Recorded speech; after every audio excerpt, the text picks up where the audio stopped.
Okay, welcome back. Welcome back, students. We are trying to talk about, or we are talking about the effects or the impact or the results of the white paper. And we are in the third point. We are saying that the Indian Congress refused to cooperate with the government, and they declined to hold elections for the legislative council seats offered to them. 5 in all were occupied until 1933. So there were just inadequacy in terms of equal opportunities, and Indians were not satisfied with the terms in the paper.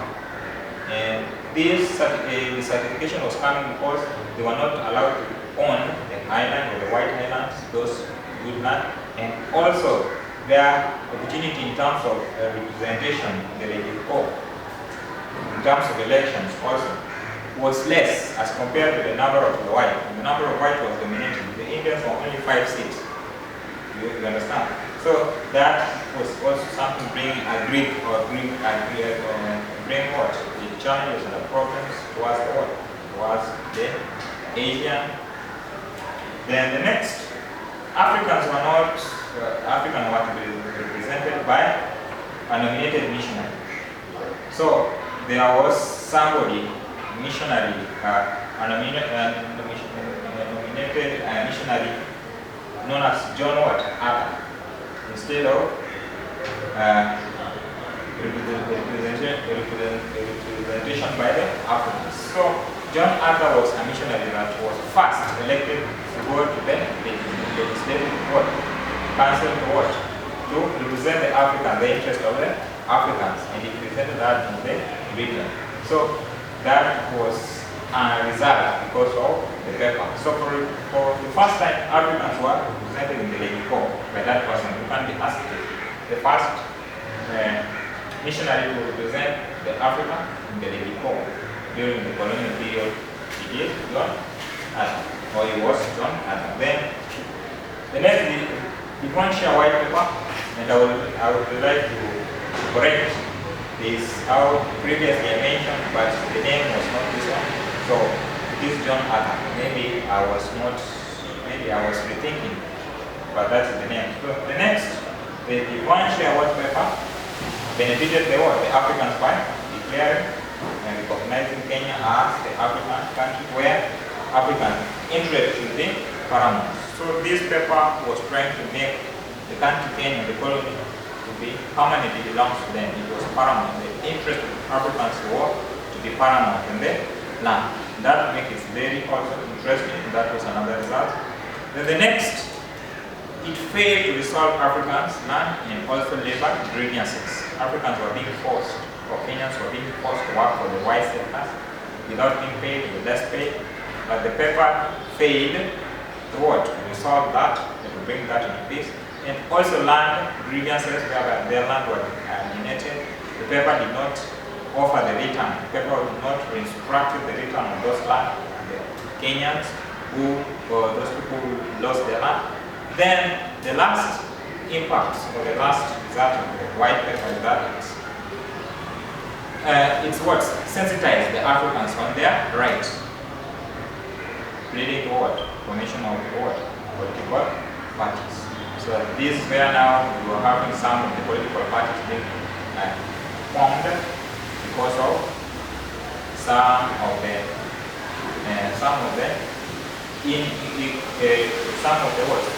lack of freedom, or some of the inequalities in terms of rights and the freedoms of the races in Africa. That's why we have some of the Kenyan or forming political parties, those people that had acquired the white man education, basically from the missionary side.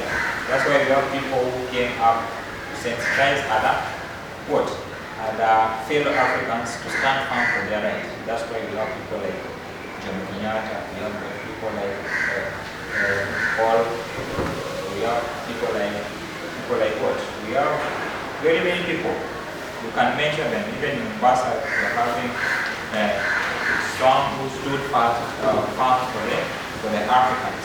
So we will be talking about that in the next topic. We will be talking about that in the next topic. The political party that performs political association.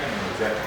So that's just marked the end of the result of the demand share.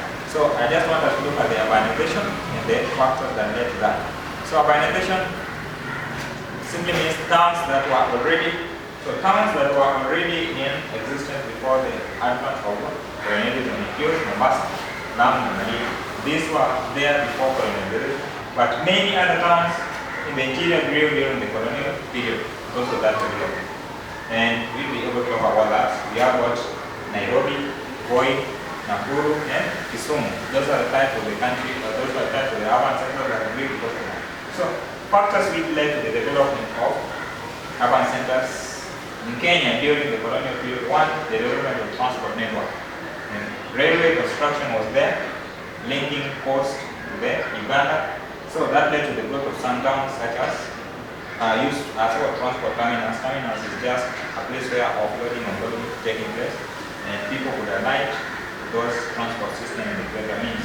Then, so those places came into town, or they grew into town. And the example are those ones you can see on the screen. Then the next, we go to trade in the interior of Kenya. So trade also led towards urbanization in the country. So most towns began as trading centers. For example, Indians, commercial and entrepreneurs.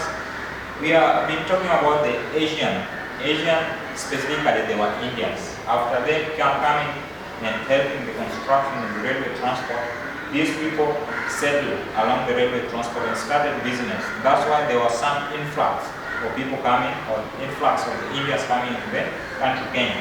After these people coming to the country Kenya, they started their business. And you can even trace that right now.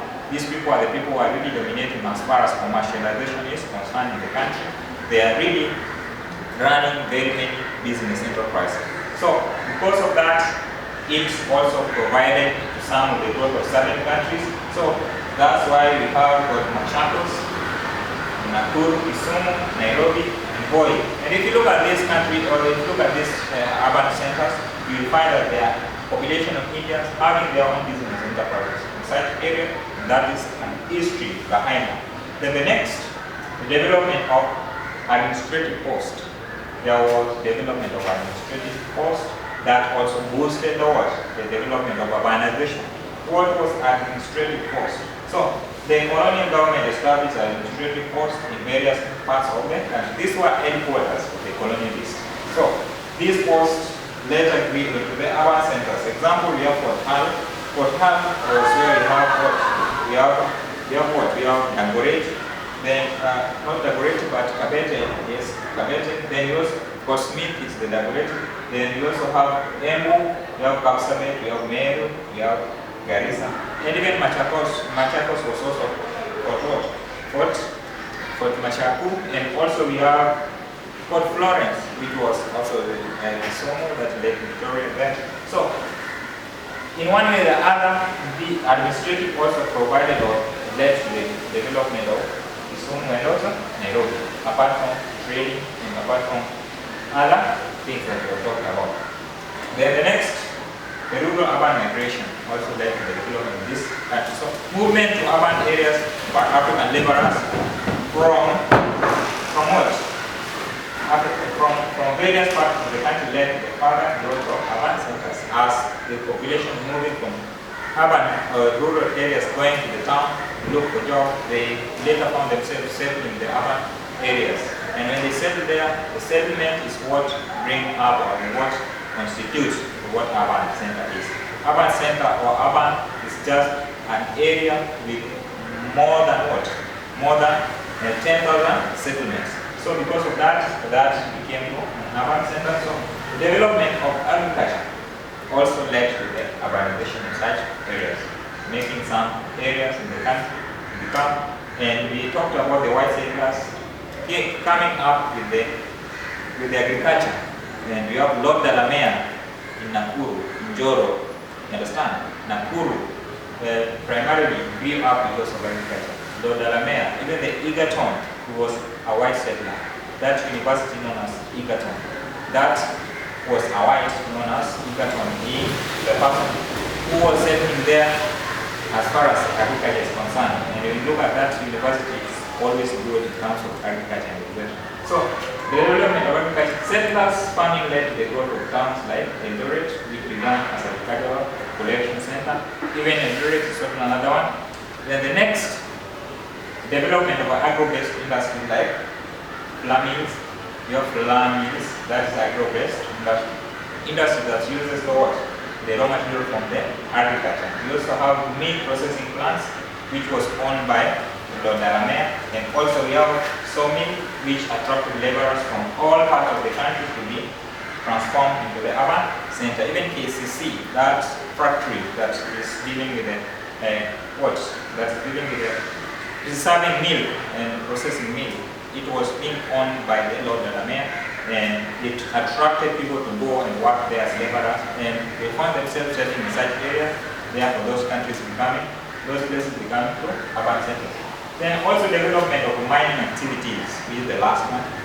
So these places where there were mining activity in the country also later bring to the urban center. This stimulated the development of industries in the mining areas, leading to the urban growth. Example, we have Kakamega. It grew up because of mining at the river. There was also mining, and even Magadi. Magadi was whereby the limestone and the